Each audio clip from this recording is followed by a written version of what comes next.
Hello friends. Satyanath Tagore group में आप सभी का स्वागत है। जैसा कि आपको पता है कि हमारे प्रग प्रोग्राम के तहत हम लोगों ने अपने ग्रुप में टेस्ट सीरीज चालू की है, जिसकी अभी फ्री डेमो क्लासेस चल रही हैं। उन डेमो क्लासेस में आपको रोज़ का एक टेस्ट पेपर दिया जा रहा है, जिसको आपको लिखकर उसकी पीडीएफ बनाकर इसी ग्रुप में सेंड करना है। ठीक है। तो ये डेमो क्लासेस सभी के लिए फ्री हैं। जो भी बच्चे या जो भी इस वीडियो को पहली बार देख रहे हैं, वो सब हमारे ग्रुप को ज्वाइन कर सकते हैं। टेलीग्राम पर हमारे ग्रुप को ज्वाइन कर सकते हैं। टेलीग्राम ग्रुप की हमारी इसमें लिंक दी हुई है। ठीक है। और इन फ्री टेस्ट को दे सकते हैं। ठीक है ना। तो आइए आज हम देखते हैं कि जो हमारा डेमो टेस्ट 2 था, इसमें हम लोगों ने कौन कौन से क्वेश्चन आज दिए हुए थे। तो उन क्वेश्चनों को हम लोग देखेंगे। सबसे पहले हम लोगों ने 3 मार्कर दिए थे आपको। तो उसमें पहला क्वेश्चन था मध्य प्रदेश में केंद्र सरकार के 5 उद्योग बताइए। फिर दूसरा था मध्य प्रदेश में हीरा खदानों को बताना था। फिर तीसरा था सर्वाधिक साक्षरता वाले जिले बताने थे मध्य प्रदेश में। ठीक है। फिर थे दूसरे नंबर का जो क्वेश्चन था, फिर वो था निम्नलिखित प्रश्नों के 50 शब्दों में उत्तर देना थे, मतलब 5 से 6 लाइनों में इनके उत्तर देने थे। और पहला क्वेश्चन था मध्य प्रदेश में उच्च शिशु मृत्यु दर के कारण लिखिए। मध्य प्रदेश में सीमेंट उद्योगों का वर्णन कीजिए। ठीक। फिर जो तीसरा क्वेश्चन था वो था निम्नलिखित प्रश्नों का उत्तर 200 शब्दों में देना था, मतलब कि आपको 11 मार्क का क्वेश्चन दिया हुआ था, या आपको 200 शब्द यानी कि 2 पेज में इनका उत्तर देना था। ठीक है। तो आइए लेक्चर की हम लोग शुरुआत करते हैं और मॉडल आंसर को देखते हैं कि किस प्रकार इन क्वेश्चनों को सॉल्व किया गया। इसके मॉडल आंसर क्या होंगे। तो सबसे पहला क्वेश्चन था मध्य प्रदेश के 5 उद्योगों को बताना था। ठीक है। तो मैंने इसमें उद्योग लिखे हैं भेल भोपाल, जो VHEL है, भारत हैवी इलेक्ट्रिकल्स लिमिटेड। ठीक है ना, भोपाल। तो हमारा क्वेश्चन था 5 उद्योग बताए थे, तो मैंने लिखा है भेल Bhopal, railway coach factory Bhopal, gun carriage factory Jabalpur, बीला बीना, यहाँ पे बिना लग गया है, आपको कर लेना है, बीना ऑयल रिफाइनरी। ठीक है ना, जो सागर में है, बीना जगह है वहाँ पर है बीना ऑयल रिफाइनरी। और गवर्नमेंट ऑर्डिनेंस फैक्ट्री जबलपुर। केंद्र सरकार के बहुत सारे उपक्रम हैं MP में। आपको आपको क्वेश्चन पूछे गए थे 5, तो आप कोई भी 5 उपक्रम या 5 उद्योग बता सकते हैं। बहुत सारे उद्योग हैं। अब रेलवे के जितने उद्योग हैं, जैसे रेलवे स्प्रिंग बनाने का कारखाना ग्वालियर। ठीक है। तो आप किसी भी प्रकार से बता सकते हैं। यदि आपको इस प्रकार का क्वेश्चन आता है 3 मार्कर में, ठीक है, कि भाई कि आप 5 उद्योग बताइए, 5 नाम बताइए, 5 जिले बताइए, 5 जगहों के नाम बताइए, 5 दर्शनीय स्थल बताइए कहीं के। तो अब यदि इस प्रकार के क्वेश्चन आते हैं, आपको सीधे उनका नाम लिख देना है, क्योंकि आपको 2 से 3 लाइन मिलना है 3 मार्कर में। तो आपको सीधा नाम लिख देना है कि भेल Bhopal, railway coach factory Bhopal, gun carriage factory Bhopal, Bina oil refinery Bhopal और गवर्नमेंट ऑर्डिनेंस फैक्ट्री जबलपुर। तो इस तरीके से आपको नाम लिख देना है। ठीक है। तो यदि इस प्रकार का कोई भी क्वेश्चन आता है, तो आपको इस प्रकार से करना है कि भाई मध्य प्रदेश में हीरा की खदानें कौन सी, जैसे इसी में मैंने दिया है कि मध्य प्रदेश में हीरे की कौन सी खदानें हैं। तो आपको इस प्रकार से करना है वो। तो उत्तर भी आप देखेंगे। तो सबसे पहले मध्य प्रदेश में हीरे की कौन कौन सी खदानें हैं। तो तो मध्य प्रदेश में हीरा 3 जिलों में पाया जाता है, पन्ना, सतना, छतरपुर। सबसे ज़्यादा पन्ना में होता है। तो इस प्रकार से हम देखेंगे तो पन्ना में जो खदानें हैं हीरे की, वो है हिनौता खदान।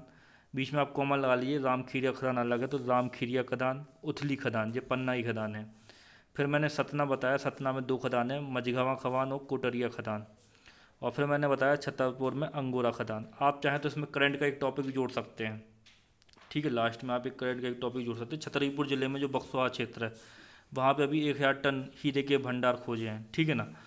तो अडानी ग्रुप को उसका ठेका मिला हुआ है। आप लोग देखेंगे तो अडानी ग्रुप ने उसका कॉन्ट्रैक्ट किया हुआ है। तो अब ये करंट का क्वेश्चन में अब यदि आप करंट भी जोड़ते हैं हल्का हल्का आंसरों में, तो आपके लिए बहुत अच्छा होगा। ठीक है ना। तो वाले ऊपर वाला क्वेश्चन और नीचे वाला क्वेश्चन, दोनों का पूछने का तरीका लगभग एक सा है। तो इनमें हमको सीधे आंसर लिखने हैं कि पन्ना, सतना, छतरपुर। ये नहीं हम 3 मार्क में लिखेंगे कि भाई मध्य प्रदेश में निम्नलिखित खदानें हैं, या मध्य प्रदेश में निम्नलिखित उद्योग हैं केंद्र सरकार के। इस प्रकार से कुछ नहीं लिखना है। सीधे सीधे शॉर्ट से शॉर्ट अपने को करना है क्वेश्चनों को। ठीक। 3 मार्क का हमारा ये उद्देश्य रहता है कि हम कीवर्ड लिखें। तो छतरपुर में तो आप जो भी बक्सवा खदान है, वो 1,000 टन हीरे का भंडार प्राप्त हुए। आप लोग न्यूज़ देखते हैं तो आप लोगों को पता होगा। तो आप ये भी लिख सकते हैं D नंबर पर। समा उत्तर C है कि पूछे थे कि मध्य प्रदेश में सर्वाधिक साक्षर जिले कौन कौन से हैं। तो आपको सीधे से लिख देना है कि जबलपुर, इंदौर, भोपाल, 3 जिलों को आपको लिख देना है। आप जब जननांकी पढ़ेंगे तो जननांकी में दिया हुआ है सबसे सर्वाधिक साक्षरता जिला जो है वो जबलपुर है, फिर इंदौर है, फिर भोपाल है।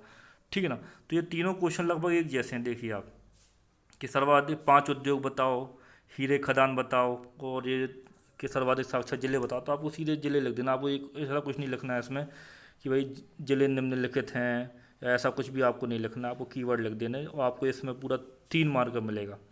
ठीक है ना। आयोग में कॉपी इसी प्रकार से जांची जाती हैं, तो 3 मार्क आपको कीवर्ड मिलेगा, क्योंकि उसमें लिखा ही रहता है कि 1 या 2 पंक्ति में, इस बार लिखा है नोटिफिकेशन में 2020 के कि 1 या 2 पंक्ति में आपको क्वेश्चन का आंसर देना है।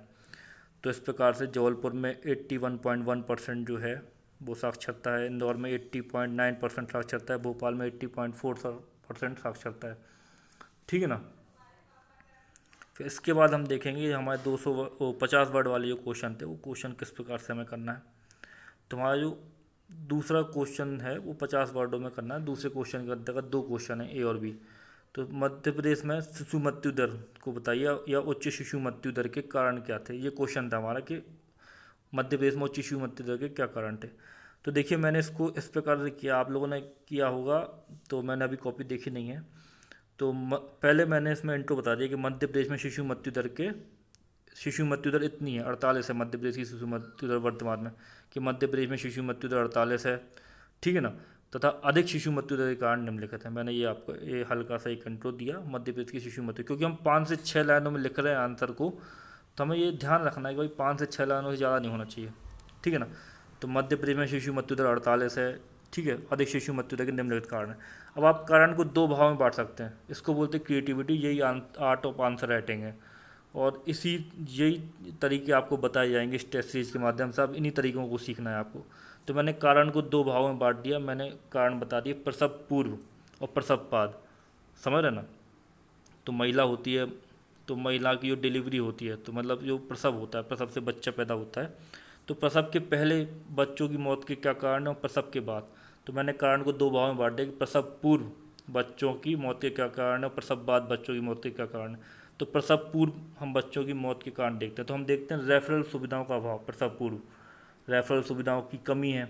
रेफरल सुविधाएं मतलब कि जल्दी से आपको हॉस्पिटल में एडमिट कराने, या जननी सुरक्षा योजना जो जननी एक्सप्रेस जो चलती है जैसे, तो जननी एक्सप्रेस समय पर नहीं मिल पाती, एम्बुलेंस समय पर नहीं मिल पाती। फिर संस्थागत प्रसव का अभाव रहता है, संस्थागत प्रसव जो होता है उसका अभाव है। आपने देखा होगा कि भाई हॉस्पिटल नहीं जा पाते लोग बाग। ठीक है ना। वो कहीं पे आपने देखा हो पिक्चरों में दिखाते हैं कि अभी न्यूज़ भी हम लोग पढ़ते हैं कि भाई अस्पताल के बाहर किसी महिला का प्रसव हो गया, उसको अस्पताल में एडमिट नहीं कर पाई, या किसी के गांव से लाते लाते रास्ते में उसका प्रसव हो गया। तो इस प्रकार से प्रसव से क्या होता है कि बच्चे की मृत्यु हो जाती है। ठीक है ना। फिर गर्भावस्था के दौरान लगने वाली चोट, यदि गर्भावस्था के दौरान माँ को कोई चोट लगती है किसी प्रकार से पेट में, या कुछ भी किसी प्रकार की चोट लगती है, तो बच्चा जो होता है उसकी मृत्यु हो जाती है। फिर हम देखते हैं कुपोषण एनीमिया माता को, यदि माता कुपोषित है, एनीमिया है उसको। ठीक है ना। मध्य प्रदेश में श्योपुर जिला ऐसा है जहाँ पर बहुत ज़्यादा कुपोषण है, तो कुपोषण या एनीमिया है माता को, तो फिर भाई बच्चे की मृत्यु होती है। ठीक है ना। और इसका एक कारण प्रसव पूर्व का एक कारण बाल विवाह भी होता है। तो आप बाल विवाह को भी यहाँ पे लिख सकते हैं कि भाई बाल विवाह, कम उम्र में बच्चियों की शादी कर दी जाती है। ठीक है ना। तो जब वो प्रसव होता है उनका, तो फिर उतनी परिपक्व नहीं रहती, तो उस वजह से भी होता है। फिर हम देखते हैं प्रसव बाद के कारण। देखिए प्रसव बाद के कारण क्या है, बच्चों के मरने के, शिशु मृत्यु दर के कारण पूछ रहे हैं हम, शिशु की मृत्यु के कारण क्या है। तो प्रसव के बाद के कारण है टीकाकरण का अभाव रहता है।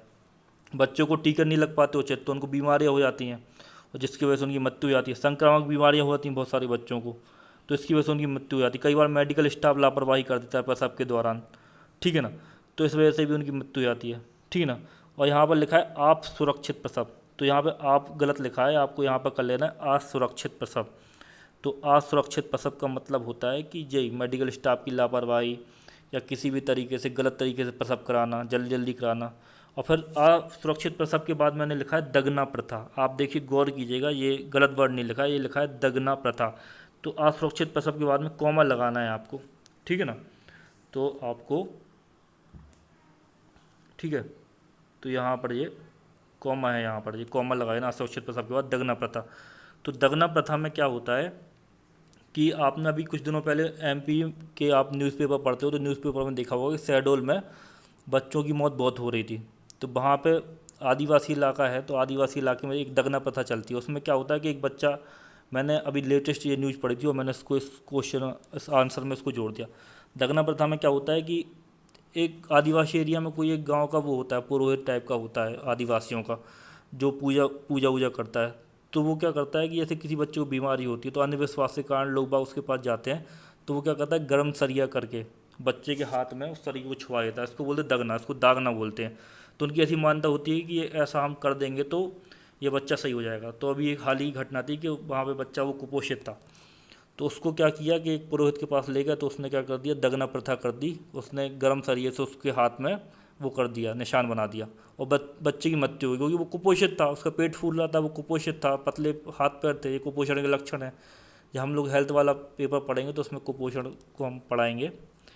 तो आप मैंने ये दगना प्रथा भी इसमें डाल दी। तो ये सब वो को मतलब ये सब वो पॉइंट है जो आपको और लोगों से अच्छे नंबर दिलाएंगे, 4 नंबर दिलाएंगे। जो 5 में 3 मिलने वाले हैं, 2.5 मिलने वाले हैं, आपको 4 नंबर मिलेगा, 3.5 नंबर मिलेंगे। तो इस प्रकार से मैंने इसको किया है। फिर हम आगे देखते हैं। अगला क्वेश्चन था कि मध्य प्रदेश के सीमेंट क्षेत्रों का वर्णन करना था कि मध्य प्रदेश में कौन कौन से सीमेंट के क्षेत्र हैं।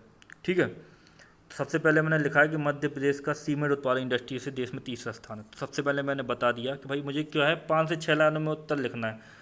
तो मैं इतना तो बता सकता हूँ कि भाई मध्य प्रदेश में सीमेंट उत्पादन इंडस्ट्री से मध्य प्रदेश का देश में तीसरा स्थान है। तो मैंने बता दिया कि देश में तीसरा स्थान है मध्य प्रदेश का। फिर मैंने बताया प्रमुख क्षेत्र, मैंने निम्नलिखित ऐसा कुछ ना करते हुए, लाइनें बर्बाद ना करते हुए मैंने बताया प्रमुख क्षेत्र, और जितनी भी सीमेंट की फैक्ट्री है एमपी में वो सारी लिख दी। सबसे पहले मैंने लिखी वो फैक्ट्री जो सबसे पहले लगाई गई थी एमपी में। तो एसीसी सीमेंट फैक्ट्री जो बाड़मेर में थी, मुरैना में, वो सबसे पहले लगाई गई थी।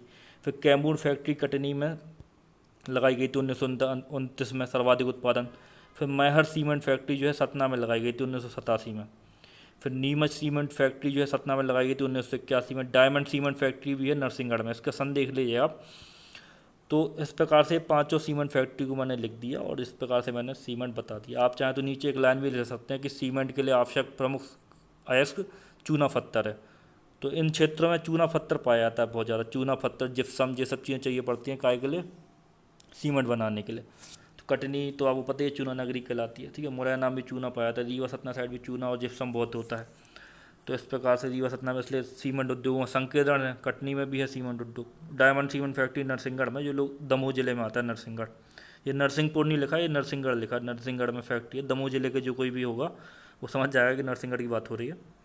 फिर उसके बाद देखते हैं हमारा लास्ट क्वेश्चन जो था वो था कोयला क्षेत्रों का वर्णन करना था। मध्य प्रदेश के कोयला क्षेत्रों का वर्णन कीजिए।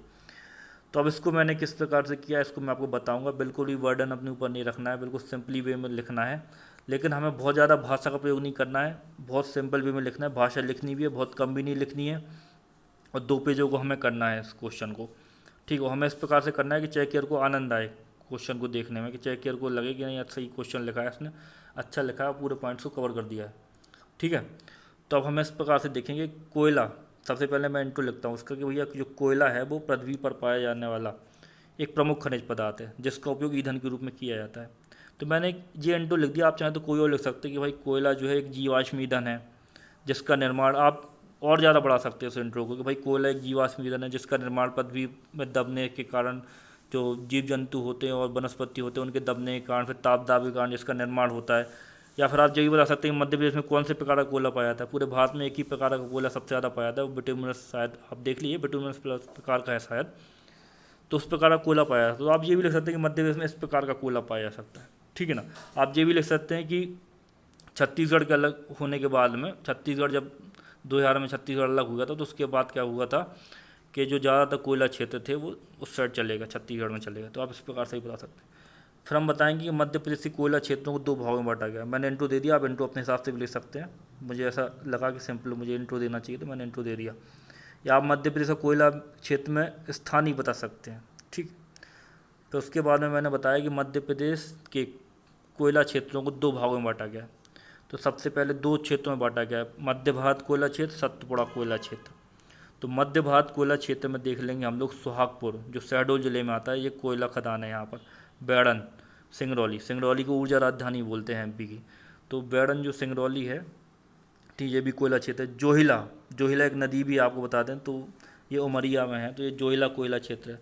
कोराब, जो कोराब क्षेत्र है, ठीक ना, ये भी उमरिया में है और ये कोयला का क्षेत्र। तो ये हो गया मध्य भारत कोयला क्षेत्र, ये मध्य भारतीय कोयला क्षेत्र मैंने बता दी। फिर आता है दूसरा क्षेत्र जो है वो है सतपुड़ा कोयला क्षेत्र, क्योंकि मध्य प्रदेश के कोयला क्षेत्रों को 2 भागों में बांटा गया है।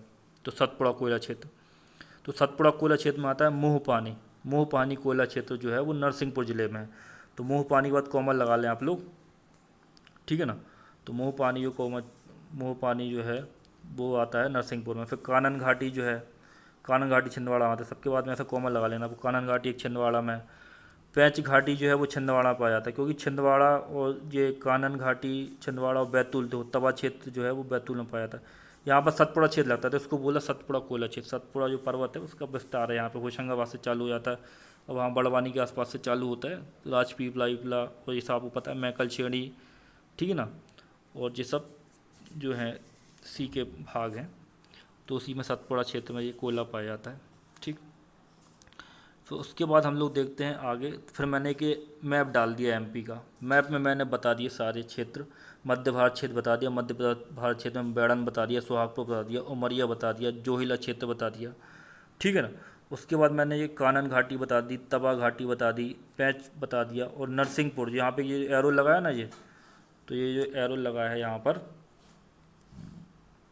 ये नरसिंहपुर लिखा है, ये नरसिंहपुर, ठीक है ना। तो ये मोह पानी वाला क्षेत्र है, मोह पानी है यहाँ पर, और यहाँ पर ये नरसिंहपुर कहीं यहाँ कहीं पे, आप मैप में देख लीजिए करेक्ट। इतना भी हमें करेक्टनेस पर नहीं आना, मैप बताना है, उसमें सही से बता देना है क्वेश्चन में, क्योंकि वहाँ पे इतना अच्छा मैप आप बना नहीं पाओगे, समझ रहे ना आप, इतना अच्छा मैप नहीं बना पाएंगे आप। तो अपने हिसाब से एक ऐसा मैप बना लेना है कि भाई सही में आ जाए वो, थोड़ा उसको कि हाँ वो लगे मध्य प्रदेश जैसा, वो ऐसा नहीं लगना चाहिए कि वो कोई और लगने लगे, अमेरिका जैसा लगने लगे, ऐसा नहीं लगना चाहिए, एमपी जैसा लगना चाहिए वो मैप, ठीक है। तो आप जब पेन से फ्री हैंड कोशिश करेंगे तो बहुत अच्छा मैप आपका आएगा। उसके बाद हमें देखना है, अब हमने कोयला क्षेत्र को देख लिया, हमने बता दिया कोयला क्षेत्र, इंट्रो बता दिया, क्षेत्र बता दिया, उसके मैप डाल दिया। उसके बाद अब क्या है, हम अब कोयला क्षेत्र पूछा, अब इससे बाद हम क्या बता सकते हैं किसी कोयला क्षेत्र में कि भाई इतना इतना है, ऐसा ऐसा है। अब उसके बाद हम उसका कोयले का उपयोग बता सकते हैं कि कोयले का उपयोग काय में होता है, एक हेडिंग ये बता सकते हैं।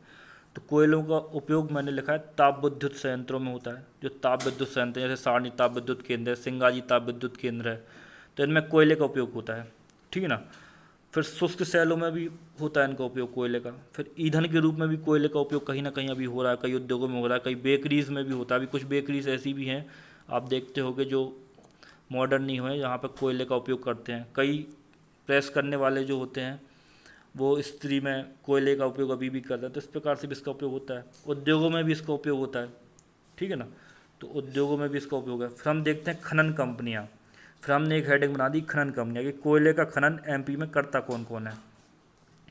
तो कोयले का खनन एमपी में कौन कौन करता है, तो ये देखिए उत्तरी कोलफील्ड लिमिटेड, ये मैंने बता दिया, उत्तरी कोलफील्ड लिमिटेड, ये सिंगरौली में है, ठीक है ना।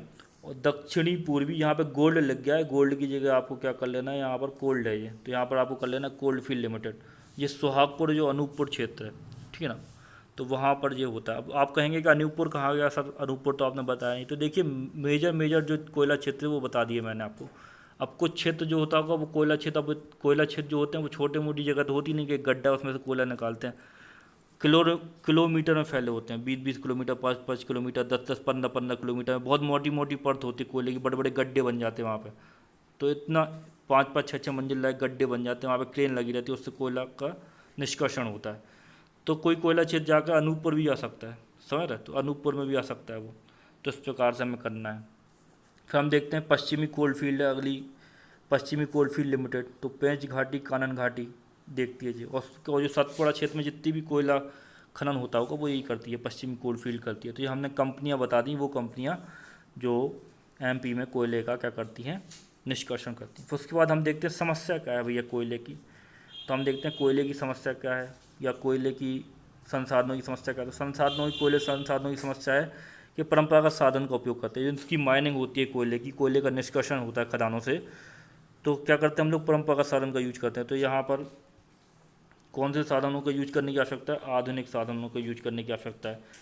कोयले के उत्सर्जन से कार्बन उत्सर्जन बहुत ज़्यादा होता है भाई, लोगों की सिंगरौली उंगरौली साइड के लोगों की आप सोचें, आप देखें जहाँ पर ये उद्योग भी होते हैं, जैसे औद्योगिकरण भी लोगों को चाहिए और साथ साथ पोल्यूशन भी नहीं चाहिए, तो पोल्यूशन भी एक प्रमुख कारण होता है, ठीक है, खदानों के आसपास।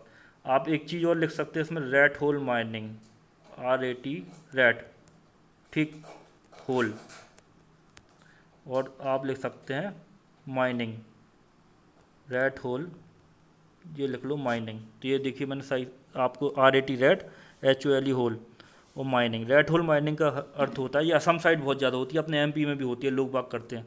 तो इसमें ये लोग क्या करते हैं, गैर कानूनी तरीके से कोयले के आसपास क्या करते हैं, जहाँ पे कोयले की खदान होती है वो घुसे आते हैं कोयले की खदान में, और चूहे जैसा बिल बना लेते हैं, उसके अंदर से कोयला निकालने की कोशिश करते हैं चूहे जैसा बिल बना के। ठीक है, रेड होल माइनिंग में जो होता है कि चूहे जैसा बिल बना लेंगे, उसके अंदर खोले, अब वो एक गुफा सी बन जाती है अंदर, तो अंदर घुसे रहते हैं, और जब वो ऊपर से प्रेशर पड़ता है तो उस प्रेशर के कारण वो उस रेड होल में, या वो जो गुफा बना लेते हैं वो रेड होल, इसलिए उसको बोलते हैं चूहे का जैसा होल, तो उसमें वो दब जाते हैं, तो इससे उनकी मृत्यु हो जाती है। तो रेड होल माइनिंग भी होती है। तो रेड होल माइनिंग भी क्या है, कोयले की बहुत बड़ी समस्या है। अवैध परिवहन भी, अवैध माइनिंग भी इसकी बहुत बड़ी समस्या है। तो आप इसको भी ले सकते हैं, मैंने लिखा नहीं है लेकिन आपको बता रहा हूँ कि आप इसको ले सकते हैं। रेड होल माइनिंग आप सर्च कीजिएगा तो आपको पता चलेगा, असम साइड जहाँ कोयला क्षेत्र बहुत हैं, वो ब्रह्मपुत्र घाटी है, वहाँ पे होती है रेड होल माइनिंग। तो अपने एमपी में भी होती है। कई लोग बताते हैं, मेरे कई दोस्त हैं शहडोल वहडोल के, तो बताते हैं कि नहीं यार यहाँ पे भी ये गुफा ऐसा बना लेते हैं, फिर बाद में वो दब जाती है तो उनकी मृत्यु हो जाती है। फिर हम देखते हैं कोयला नीति का अभाव है। भाई स्पष्ट कोयला नीति नहीं है एमपी की, है तो कोयला नीति लेकिन स्पष्ट नहीं है। तो सही कोयला नीति यहाँ पे आगे लिख लीजिएगा, सही। तो सही कोयला नीति का अभाव। फिर कोयला नीति संबंधी विवाद, भैया कोयला नीति संबंधी विवाद भी हैं कंपनियों के बीच में, सरकार के बीच में, इस वजह से अच्छे से माइनिंग नहीं हो पा रही है। तो ये आपकी कुछ समस्याएं आपने बता दी। रेड होल माइनिंग जैसे आप शब्द डालेंगे यदि इसमें, तो बहुत अच्छा इंप्रेशन जाएगा, तो वो समझ जाएगा कि नहीं, आपको जो चेक किया होगा वो समझ जाएगा कि आपको बहुत अच्छा बनता है। ठीक है ना। फिर इसके बाद हम देखते हैं कि हमने हल्का सा निष्कर्ष लिख दिया कि अतः हम कह सकते हैं कि मध्य प्रदेश में कोयले के पर्याप्त भंडार मौजूद है। ये देखिए आपका ये पूरा 2 पेज में ये जा रहा है, तो आपको 2 पेज में इसको करना है, और इतने से ज़्यादा आप लिख नहीं पाएंगे। आप 7 मिनट में इस पूरा याद करके आप 7 मिनट में इसको लिखने की कोशिश करो, 7 से 8 मिनट में आपको पता चल जाएगा कि भाई ये तो कठिन काम है, समझ रहे ना। तो आप इतने ही लिख सकते हैं। तो टेस्ट सीरीज के द्वारा आपको यही पता चलेगा कि भाई हम 7 से 8 मिनट में लिख पा रहे कि नहीं लिख पा रहे। आपको 25 मिनट दिए आएंगे, आप 25 मिनट में कर पा रहे कि नहीं कर पा रहे। तो उन 25 मिनटों को ही हम लोग एग्जैक्ट उन मिनटों के बराबर टेस्ट सीरीज करेंगे कि जो आपको उसमें देना है, जो आपको पेपर में एक्चुअल टाइम मिलेगा। 20 मिनट में 3 मार्कर, 15 मार्कर, 15 मतलब क्वेश्चन 3 मार्कर के पूरे करने 20 मिनट में। तो इस प्रकार से 3 मिनट में आपको एक 5 मार्कर करना है, तो इस प्रकार से आपको किया जाएगा। और लास्ट में मैंने इस क्वेश्चन में कंक्लूजन लिख दिया कि अतः हम कह सकते हैं कि मध्य प्रदेश में कोयले के पर्याप्त भंडार मौजूद हैं। और आप चाहे तो एक और लाइन जोड़ सकते हैं इसमें, जैसे आप अभी अपने मन से बना के भी लिख सकते हैं, आपको जो अच्छा लगे आप वैसा भी लिख सकते हैं, मैंने आपको ये बताया। और जो हमारे नोट्स होंगे, जो लोग भी नोट्स परचेस करेंगे, जैसे आप एमपी का ज्योग्राफी का नोट्स परचेस करते हैं, तो उनमें आपको ऐसी ये क्वेश्चन आंसर इसी फॉर्म में दिए हुए होंगे। ये सारे क्वेश्चन इसी तरीके से आपको बताए गए होंगे, जैसे मैंने ये बताया ना कि मैप ऐप बना के। तो इस तरीके से आपको याद भी रहेगा, और आपको सारे कंक्लूजन तक दिए। जैसे मैंने ये कंक्लूजन दे दिया, तो इसका कंक्लूजन देने का मतलब ये नहीं है कि ये कंक्लूजन लास्ट है। ठीक है ना। मैंने आपको ये आइडिया दिया इस कंक्लूजन के माध्यम से। ये जो मैंने आपको फॉर्मेटिंग बताई है, ऊपर जितनी भी फॉर्मेटिंग बताई, इसका मतलब ये नहीं है कि ये फॉर्मेटिंग लास्ट है, लेकिन मैंने आपको क्या किया, डायमेंशन दी, आपके दिमाग को खोलने की कोशिश की कि आप इस तरीके से इसको लिख सकते हैं। और आंसर राइटिंग क्लास में यही होता है, क्योंकि ये answer writing plus test series है, क्योंकि ये आंसर ड्राफ्टिंग के नोट्स है। आप कोई भी टेस्ट सीरीज ज्वाइन कर लीजिए, आप 8-8, 10-10 हज़ार रुपये देंगे उस टेस्ट सीरीज में। इंदौर की किसी भी टेस्ट सीरीज को ज्वाइन कर लीजिए, 8-8, 10 हज़ार रुपये आप लोग देंगे, और आपको इस प्रकार के मॉडल आंसर कहीं नहीं मिलने वाले। जो ड्राफ्टिंग की साइट हैं, जो एक आइडल आंसर हैं, वो आपको कहीं नहीं मिलने वाले। ठीक है। तो मैं आपको क्या बता रहा था, कंक्लूजन बता रहा था। तो कंक्लूजन में आपने बोला क्या था, हम कह सकते हैं कि मध्य प्रदेश में कोयले के पर्याप्त भंडार मौजूद हैं। आप चाहें तो एक लाइन जोड़ लें, अपने मन से सोचिए। मैं आपको बताता हूँ कि आवश्यकता इस बात की है कि इनका समता मूलक उपयोग किया जाए। आवश्यकता इस बात की है कि इनका उचित उपयोग किया जाए या उचित दोहन किया जाए। ठीक है ना। तो इस प्रकार से, या आवश्यकता इस बात की है कि स्थानीय लोगों को भी इसमें रोजगार दिया जाए। ठीक है ना। तो इस प्रकार से आप कुछ भी लिख सकते हैं जो आपको अच्छा लगे। ठीक है। तो ये अपने आप में एक फॉर्मेटिंग है। ये देखिए, आप कोई भी खनिज आपके पास आता है, तो आपकी कोई भी खनिज को आपको इसी प्रकार से लिखना है। ठीक है ना। इसी प्रकार से उपयोग, खनन, कंपनियाँ, समस्या, जैसे कोई भी खनिज आपके पास में आता है। ठीक है ना। तो ये आपकी फॉर्मेटिंग है। ये मैंने फॉर्मेटिंग करा दी आपकी। कोई भी खनिज आया, मैग्नीज आया, मान लो मैग्नीज आता है, मैग्नीज आ गया, तो मैग्नीज को आप इसी प्रकार से बताओगे कि आपको बता देना इंट्रो। तो ये इंट्रो लिख देना आपको। फिर उसके आपको बता देना एरिया, मतलब क्षेत्र बता देना आपको, क्षेत्र कौन कौन से हैं। ठीक है ना। एरिया बता देंगे आप उसका। ठीक है ना। फिर आप एक डाल देंगे मैप, कि आप एक मैप डाल दोगे, एक मैप डाल देंगे आप। ठीक है ना। उसके बाद में आप इसका मैग्नीज का उपयोग बता सकते हैं कि मैग्नीज का उपयोग काय में होता है, उपयोग बता देना आप। यूज बता देना आप, उपयोग बता देना। उसके बाद कंपनी बता देना कि कौन कौन सी कंपनी मैंगनीज को कर रही हैं। अब मैंगनीज की देखिए एक खदान नहीं है, आपको केवल खदान पता है कौन सी, मलाज खंड पता होगी आपको, मलाज खंड के पास में जो भारवेली खदान है, मलाज खंड खदान जो है, तो वो आपको पता होगी मैंगनीज की वही यही खदान है, ठीक है ना। लेकिन बहुत सारी खदान है मैंगनीज की, तो वो क्या है मेजर खदान है नहीं, इसलिए उनको एमपी में पढ़ा नहीं आता है, लोग पढ़ते नहीं, लेकिन उनको हमको क्या है आंसर में लिखना है, ठीक है ना। तो इस प्रकार से हमें करना है। और आप उसके बाद में समस्याएं भी ले सकते हैं, मैनेज की समस्याएं क्या है, तो यही सब समस्याएं आप चिपका सकते हो उसमें, क्योंकि ये खनिजों से संबंधित समस्या मैंने लिखी है, तो भाई मैग्नीज से परंपरागत साधनों का उपयोग, स्पष्ट मैग्नीज की नीति का अभाव है, ठीक है ना। और मैग्नीज की नीति संबंधी विवाद भी है, ठीक है, परंपरागत साधन है, अवैध उत्खनन है, अवैध परिवहन होता है, तो इस प्रकार से आप कर सकते हैं, ठीक है ना। और फिर लास्ट में आप मैग्नीज में भी कंक्लूजन ले सकते हो, तो आपको इसी प्रकार से करना है, ठीक है ना। तो इस प्रकार से आप इसको कर दीजिए। तो ये आपको फॉर्मेटिंग मैंने जैसे आपको एक क्वेश्चन की फॉर्मेटिंग दे दी 11 मार्क की टेस्ट सीरीज में, तो इससे आप जो आपके पास जो भी नोट्स हैं, आप जिस भी कंपनी से जिस भी दुकान से पढ़ते हो, तो आप उस दुकान से पढ़िएगा और उस दुकान की नोट्स को देखिएगा, उनमें से इन चीज़ों को निकाल कर आप कर लो अपने हिसाब से। आपको लगता है कि यदि उनमें ये सब चीज़ें हैं तो आप उनके हिसाब से कर सकते हो उनको। और जो आप हमारे नोट्स परचेस करेंगे तो उनमें आपको ये चीज़ें पूरी की हुई मिलेंगी। हर नोट्स में ज्योग्राफी का नोट्स तो फर्स्ट पेपर, सेकंड पेपर, लोक प्रशासन, समाजशास्त्र को भी वो इसी प्रकार से आपको मिलेगा, कम कम मिलेगा आपको, इतना मिलेगा कि आप वहाँ पर जाके याद कर सको। और ये नोट्स बिल्कुल आइडियल नोट्स हैं, या ये टेस्ट सीरीज की जो आंसर आपको दिए जा रहे हैं बिल्कुल आइडियल आंसर दिए जा रहे हैं कि हाँ इस तरीके से लगता है। आप इन इन जो ये क्वेश्चन आपको कराया जा रहा है, आप किसी जो मेंस दे चुका है बंदा उससे पूछेगा कि भाई ये कैसे करा रहे हैं, ये इस टेस्ट सीरीज कैसे चली, तो वो आपको बताएगा बहुत अच्छा चल रही है। आप उसको फिर फीस भी बताएंगे जैसे कि 1200 रुपये बस फीस है, तो वो भी कहेगा कि नहीं यार बहुत अच्छा चीज़ मतलब ये। तो इसका डिसाइड आपको खुद करना है, और आपको सही और गलत का फैसला तब करना है, आपको उन लोगों से पूछे करना है जो एमपीपीएससी सच में दे सकते हैं, तो वही आपको रियलिटी बताएंगे भाई क्या इसकी रियलिटी है। तो फिर ठीक है, आज के लिए धन्यवाद। मैं आशा करता हूँ आपको समझ में आया होगा। कल फिर मिलते हैं नए लेक्चर के साथ में, नए मॉडल आंसर के साथ में। और कल का टेस्ट प्लीज़ जो लोग इस वीडियो पहली बार देख रहे हैं वो हमारे ग्रुप को ज्वाइन कीजिएगा। सबसे पहले हम लोगों ने टेलीग्राम ग्रुप की लिंक, ये देखिए टेलीग्राम ग्रुप की लिंक दी हुई है, ठीक है ना। ये टेलीग्राम लिंक की दी हुई है, जो मोबाइल नंबर दिया है इस पर आप कांटेक्ट कर सकते हैं। और कल का टेस्ट डेमो फ्री दीजिएगा, उसके बाद आप जैसा आपको उचित लगे आप वैसा कर सकते हैं, आप टेस्ट से ज्वाइन करना चाहें या जो भी। तो धन्यवाद आज के लिए, कल फिर मिलते हैं नए मॉडल आंसर के साथ में।